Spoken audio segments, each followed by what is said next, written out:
अजनाब के इस यात्रा प्रवाह में आप सभी धर्मात्माओं का स्वागत है। भारत धर्म यात्रा पर महाभारत को विस्तृत रूप से निरंतर प्रसारित किया जा रहा है। प्रस्तुत है महाभारत की 40वीं कड़ी। देवयानी भी महाराज जजाति का आग्रह तथा कौतूहल के कारणों को समझ लिए थे, इसलिए वो शर्मिष्ठा के विषय में विस्तारित विवरण में नहीं गए। विषय को उपेक्षा करते हुए उन्होंने कहा, सब कुछ मनुष्यों का अपना भाग्य है, विधि का विधान है। ललाट का लिखा हुआ भवितव्य को कौन मिटा सकता है महाराज। इसीलिए शर्मिष्ठा आज मेरा दासी बन गई। इस विषय में अधिक चर्चा करने से क्या लाभ है। देवयानी प्रसंग को परिवर्तन करके बोली, आपके विषय में बोलिए। आपको देखकर तो राजा ही प्रतीत हो रहा है, बातें भी कर रहे हैं ब्राह्मण के तुल्य। लग रहा है वेद भी आपका ज्ञात है।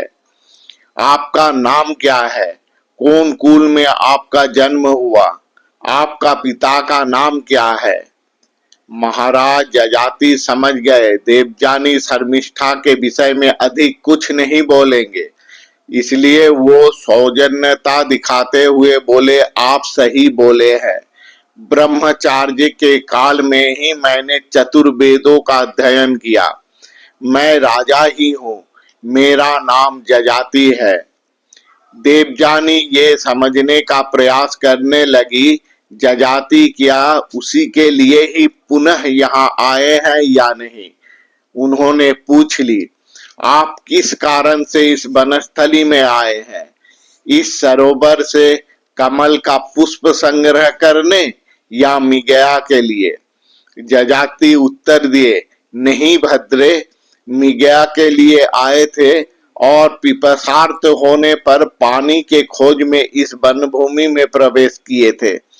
मैं अब विदा लेना चाहता हूँ, परंतु विदा लेना चाहने से ही विदाई नहीं मिलता है। देवयानी के पास आकर दानव नंदिनी शर्मिष्ठा को अधिक पसंद आ गया जजाति का।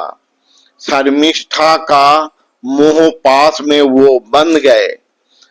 अब आक्षेप सिर्फ इतना रह गया कि शर्मिष्ठा के विषय में विस्तृत जानकारी नहीं मिल पाई। दासी वृत्ति में आबद्ध एक सुंदरी रमणी का वाक्रुद्ध निष्फलक दृष्टि जजाति को मोहित कर दिया। देवयानी का विभिन्न प्रकार का प्रश्न महाराज जजाति को अच्छा नहीं लग रहा था। वो प्रस्थान करने के लिए तैयार हुए। जजाति को प्रस्थान करते हुए देखकर देवयानी काल विलंब किए बिना जजाति को संबोधन करके बोले, महाराज, इस द्विसहस्र रमणियों एवं मेरा ये दासी शर्मिष्ठा के साथ मैं आज से आपका अधीन हो गई हूँ।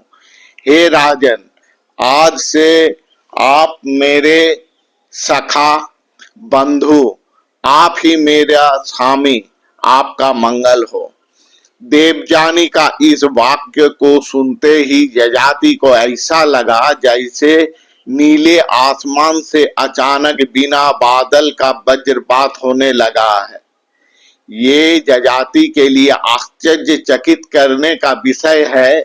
जो रमणी सूखे हुए कूप में गिरकर भी अपना अहंकार त्याग नहीं किया, जो रमणी विपन्न अवस्था में भी विपदा से उद्धार करने वाले का कुल परिचय नहीं पूछा, वो रमणी जो कम वाक्य द्वारा अपना व्यक्तित्व विस्तार करते हैं तथा अपना आत्म मर्यादा अक्षुण्ण रखते हैं, ये क्या वही रमणी है।